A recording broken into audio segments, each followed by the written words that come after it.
जय हिंद समाजवादी साथियों, देर रात समाजवादी पार्टी की सूची जारी। अखिलेश ने प्रत्याशियों के नाम का किया ऐलान। जी हां, आज हम बात करेंगे समाजवादी पार्टी के राष्ट्रीय अध्यक्ष अखिलेश यादव जी को लेकर। जैसा कि आप सभी लोगों को पता है, उत्तर प्रदेश में 10 विधानसभा सीटों पर उपचुनाव होने जा रहा है, जिसके लिए समाजवादी पार्टी के राष्ट्रीय अध्यक्ष अखिलेश यादव लगातार जनप्रतिनिधियों को लेकर लगातार संघर्ष कर रहे हो। संघर्ष करने के साथ साथ लगातार जनता के जो प्रत्याशी है हो सकते हैं संभावित, जो जनता के बीच में पहुंचकर लगातार जनता के बीच में पहुंच रहे हो और जनता की समस्याओं को सुन रहे हो, और लगातार जनता की समस्याओं को सुनने के साथ साथ लगातार सुख दुख में जनता के साथ खड़े हों। अखिलेश यादव जी लगातार जमीनी जिताऊ और टिकाऊ प्रत्याशियों की जो खोज है वो जारी है। जहाँ पर एक तरफ समाजवादी पार्टी के मुखिया अखिलेश यादव दिन रात मेहनत कर रहे हैं, वहीं पर दूसरी तरफ अखिलेश यादव लगातार पीडीए की जो जनभावना है, पीडीए की जो शैली है, उस शैली को आगे बढ़ाते हुए अखिलेश यादव लगातार उत्तर प्रदेश की राजनीति में चर्चाओं में बने हुए हैं। वहीं पर आज हम बात करेंगे समाजवादी पार्टी के संभावित दावेदारों को लेकर जो विधानसभा उपचुनाव की तैयारियों में जुटे हुए हैं। उनमें से जो बात करेंगे करहेल की विधानसभा सीट से, तो करहेल की विधानसभा सीट से तेज प्रताप यादव, जैसा कि आप सभी लोगों को पता है, जमीनी जिताऊ और टिकाऊ प्रत्याशी हैं। और वहीं पर एक जो दैनिक भास्कर ने जो सर्वे किया, तो सर्वे में तेज प्रताप यादव को करहेल की जनता ने करहेल से प्रत्याशी के रूप में सबसे ज़्यादा पसंद भी किया है। तेज प्रताप यादव को करहेल की विधानसभा सीट से समाजवादी पार्टी के प्रत्याशी के रूप में। वहीं पर तेज प्रताप यादव के साथ में डिंपल यादव लगातार करहेल की विधानसभा सीट पर चुनाव प्रचार कर रही हैं, लगातार जनता के बीच में और लगातार लोगों के बीच में पहुंचकर लगातार चुनाव प्रचार कर रही हैं डिंपल यादव जी। उसके साथ बात करेंगे अगली जो विधानसभा सीट है वो है कटहरी की विधानसभा सीट, और कटहरी की विधानसभा सीट से शोभावती वर्मा, जैसा कि आप लोग इन तस्वीरों के माध्यम से देख भी रहे हैं। शोभावती वर्मा समाजवादी पार्टी के प्रत्याशी के रूप में बहुत ही मजबूती के साथ कटहरी की विधानसभा सीट से समाजवादी पार्टी का प्रचार प्रसार कर रही है। लगातार जनहित के जो मुद्दे हैं उन मुद्दों को लेकर लगातार क्षेत्र भ्रमण कर रही है, लगातार लोगों की और जनता की जो बातें हैं वो सुन रही हैं। और वहीं पर बात करें, लालजी वर्मा जी की पत्नी है और पत्नी होने के साथ साथ पूर्व में जिला पंचायत अध्यक्ष भी रह चुकी हैं शोभावती वर्मा जी की कटहरी के से दावेदारी प्रबल के साथ मानी जा रही है। वहीं पर कटहरी की विधानसभा सीट से हम बात करेंगे दूसरे प्रत्याशी के रूप में यहाँ से जो नाम चल रहा है वो है भीम निषाद। जैसा कि आप सभी लोगों को पता है, समाजवादी पार्टी से संभावित दावेदार के रूप में लगातार जनसंपर्क कर रहे हैं, लगातार लोगों के बीच में और जनता के बीच में पहुंचकर लगातार जनहित के जो मुद्दे हैं उन मुद्दों को भी उठा रहे हो। लगातार जो पीडीए की जो जनभावना है उस जनभावना को आगे भी बढ़ा रहे हो। लगातार पिछड़ा दलित अल्पसंख्यक समाज को लेकर लगातार भीम निषाद जनसंपर्क कर रहे हैं कटहरी की विधानसभा सीट से, और टिकट की जो दावेदारी है वो भीम निषाद की भी मानी जा रही है। वहीं पर बात करेंगे अगली जो विधानसभा सीट है वो है फूलपुर की विधानसभा सीट, और फूलपुर की विधानसभा सीट से समाजवादी पार्टी के प्रत्याशी के तौर पर अमरनाथ मौर्य की जो दावेदारी है वो काफी मजबूती के साथ मानी जा रही है।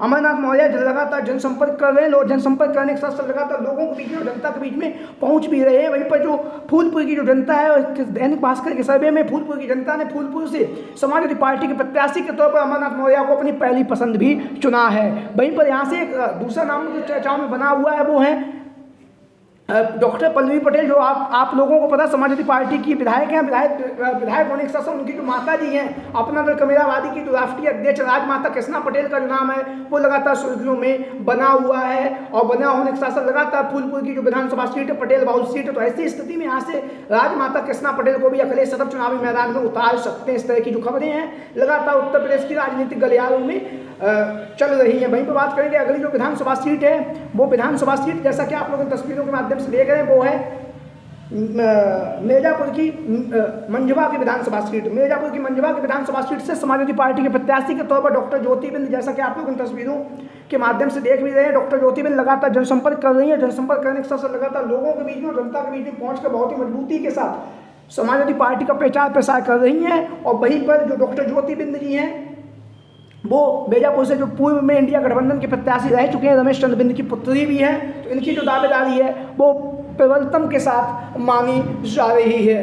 वहीं पर बात करेंगे अगले जो प्रत्याशी से हैं, जो संभावित प्रत्याशी के तौर पर मंझवा की विधानसभा सीट से पूर्व में प्रत्याशी भी रह चुके हैं, विधानसभा का चुनाव भी लड़ चुके हैं, दामोदर प्रसाद मौर्य लगातार जनसंपर्क कर रहे हैं, लगातार लोगों के बीच में और जनता के बीच में पहुंचकर बहुत ही मजबूती के साथ दामोदर प्रसाद मौर्य चुनावी मैदान में उतरने जा रहे हैं, लगातार पीडीए की जनभावना को आगे बढ़ा रहे हैं। वहीं पर ये जो सीट है बिंद और मौर्य बाहुल सीट है, तो ऐसी स्थिति में अखिलेश यादव यहाँ से या तो बिंद समाज से प्रत्याशी को चुनावी मैदान में उतारेंगे या फिर मौर्य समाज से चुनावी मैदान में प्रत्याशी को उतारने जा रहे हैं सपा मुखिया अखिलेश यादव जी। वहीं पर बात करेंगे अगली जो विधानसभा सीट है जो लगातार उत्तर प्रदेश की राजनीतिक गलियारों में चर्चाओं में बनी हुई है, वो है कुंदरकी की विधानसभा सीट।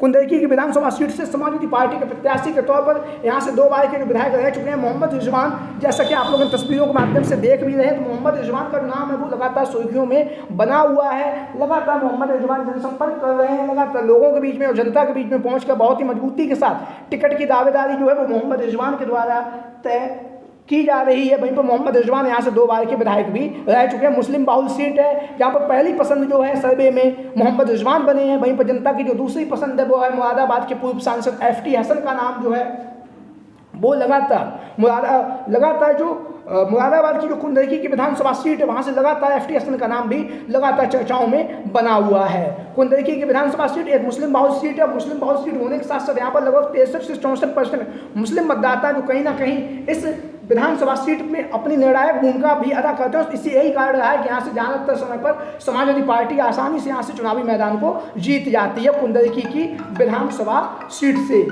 उसके साथ साथ बात करें कि अगली जो विधानसभा सीट है वो है अलीगढ़ की खैर की विधानसभा सीट। और अलीगढ़ की खैर की विधानसभा सीट से श्रीमती चारुकेन, जैसा कि आप लोग इन तस्वीरों के माध्यम से देख भी रहे हैं, जो खैर की विधानसभा सीट से श्रीमती चारुकेन, जैसा कि आप लोग इन तस्वीरों के माध्यम से देख रहे हैं, लगातार जनसंपर्क कर रही है, लगातार लोगों के बीच में और जनता के बीच में पहुंचकर लगातार जनहित के जो मुद्दे हैं उन मुद्दों को भी उठा रही है। बहुत ही मजबूती के साथ समाजवादी पार्टी के प्रत्याशी के रूप में अपनी टिकट की जो दावेदारी है वो पेश कर रही हैं अलीगढ़ से श्री चारुकेन जी। वहीं पर बात करेंगे अलीगढ़ की जो विधानसभा सीट से जो दूसरा नाम चर्चाओं में बना हुआ है वो है कृष्णा देवी सिंह। कृष्णा देवी सिंह पूर्व में जिला पंचायत अध्यक्ष रह चुकी हैं और वहीं पर लगातार इनकी जो दावेदारी है वो मानी जा रही है। उनकी दावेदारी माने जाने के साथ साथ लगातार ये जनसंपर्क कर रही है, लगातार लोगों के बीच में और जनता के बीच में पहुंचकर लगातार कृष्णा देवी सिंह समाजवादी पार्टी के संभावित प्रत्याशी के तौर पर बहुत ही मजबूती के साथ चुनावी मैदान में उतर रही हैं। इनके नाम की चर्चाएं भी लगातार खैर की जो विधानसभा सीट है यहाँ से चल रही है और वहीं पर लगातार यह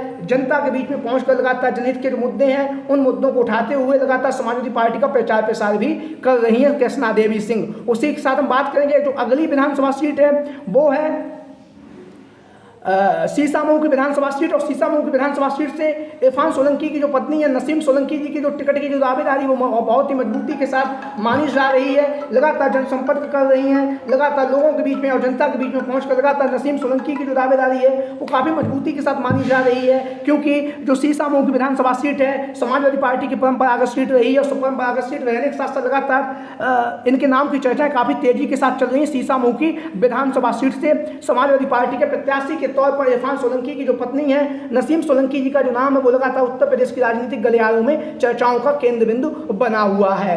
वहीं पर बात करेंगे जो अगली जो विधानसभा सीट है वो है मिल्कीपुर की विधानसभा सीट। और मिल्कीपुर की विधानसभा सीट से जैसा कि आप लोगों को पता है 2022 में समाजवादी पार्टी के प्रत्याशी के तौर पर अवधेश प्रसाद पासी यहाँ से चुनावी मैदान में उतरे और उन्होंने रिकॉर्ड मतों से यहाँ से जीत हासिल की। और जब वह यहाँ से रिकॉर्ड मतों से जीत हासिल करने के बाद अवधेश प्रसाद पासी जो है वह विधायक बने, उसके बाद 2024 के लोकसभा के चुनाव में अखिलेश यादव जी के द्वारा अवधेश प्रसाद पासी को अयोध्या से लोकसभा का प्रत्याशी बनाया गया। और अयोध्या से लोकसभा के प्रत्याशी बनने के बाद अवधेश प्रसाद पासी लगातार जनसंपर्क कर रहे हैं और वहीं पर उन्होंने जो मिल्कीपुर की विधानसभा सीट थी वहां से अपना इस्तीफा दिया। उनके इस्तीफे के साथ ये सीट खाली हुई और यहाँ पर समाजवादी पार्टी के प्रत्याशी के तौर पर अवधेश प्रसाद पासी के जो पुत्र हैं अजीत प्रसाद पासी का जो टिकट है वो तय हो चुका है। लगातार अजीत प्रसाद पासी जनसंपर्क कर रहे हैं, लगातार लोगों के बीच में और जनता के बीच में पहुंचकर बहुत ही मजबूती के साथ समाजवादी पार्टी का प्रचार प्रसार भी कर रहे हैं। तो आप लोगों की क्या राय है इन संभावित दावेदारों को लेकर? सभी साथी कमेंट बॉक्स के माध्यम से अपनी राय जरूर दें। आज की वीडियो में इतना ही। जय हिंद, जय भारत, जय समाजवाद, जय अखिलेश।